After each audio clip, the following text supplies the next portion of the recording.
tao tua rau tuôn đông khâu ly lưu chờ bê ly nợ lang giữ nhau xí tề.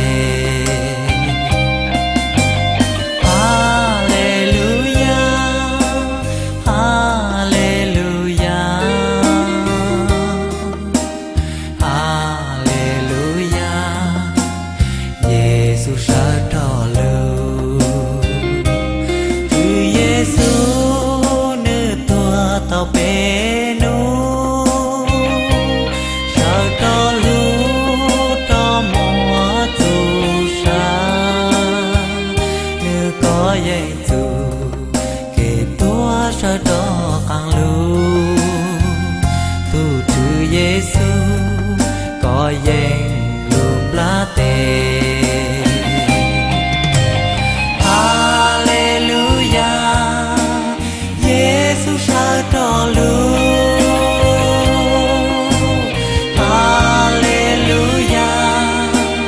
nếu có danh kê tu về cha tao tu trong ô kê ta nô.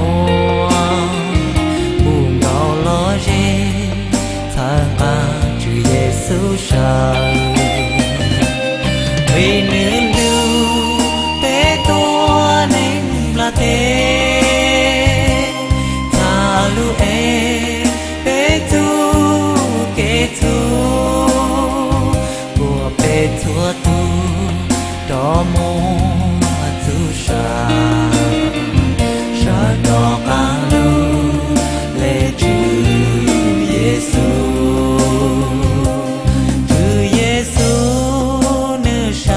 Đó càng lưu đó mong ru nữ lên gì nhỏ chỉ hai giờ có lò nữ giờ cũ về cho tu từ bộ chữ Giêsu sa.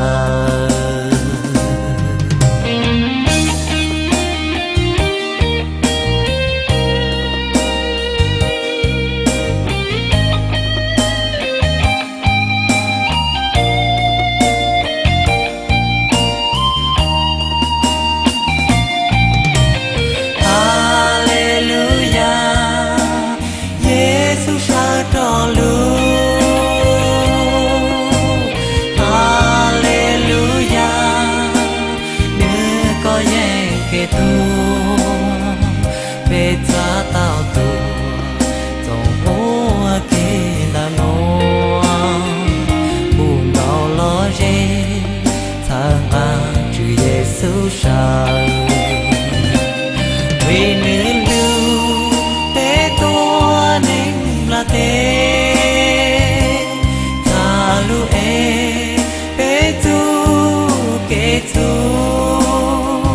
của bê tua tu đó mô tu sa sa đó càng lưu lê chư Giêsu.